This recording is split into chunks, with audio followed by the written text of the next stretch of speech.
350 বাংলাদেশী খেদিবলৈ যাওঁতে আমাৰ কোনোবা মানুহৰ ঘৰত যদি অলপ খুন্দা এটা লাগিলে আমি কি সহ্য নকৰিম নেকি? যদি আমাৰ কাৰো গাতে অসম আন্দোলনত বিদেশী খেদিবৰ কাৰণে 855 জন শ্বহীদ হৈছিল, এতিয়া যদি অসমীয়াই ভাবে যে 500 বাংলাদেশীক উৎখাত কৰক, কাষত মোৰ ঘৰটো আছে, সামান্য খুন্দা এটাও নালাগিব, তেনেকে জাতিটো বাচিব নেকি? তাতে কি হ'ল? কঠীয়াখিনি গ'ল, আকৌ লগাই দিলেই হ'লহেঁতেন ৰাতিপুৱা। কাক লৈতো ৰাজনীতি হ'ব পাৰে নেকি?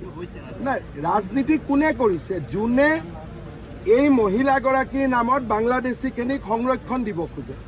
উদ্দেশ্য মহিলাগৰাকী নহয়, উদ্দেশ্য হ'ল যাতে বিজেপিয়ে উচ্ছেদ বন্ধ কৰে। কিন্তু বিজেপিয়ে কালিও চাপৰত কৰিব, পৰহিও গোৱালপাৰাত কৰিব। কোনেও বিজেপিক ৰাখিব নোৱাৰে। বাংলাদেশী উচ্ছেদ হ'বই। 350 ভিডিঅ'টো যদি ইমানলৈকে চালে প্লিজ চেনেলটো ছাবস্ক্ৰাইব কৰিবলৈ নাপাহৰিব।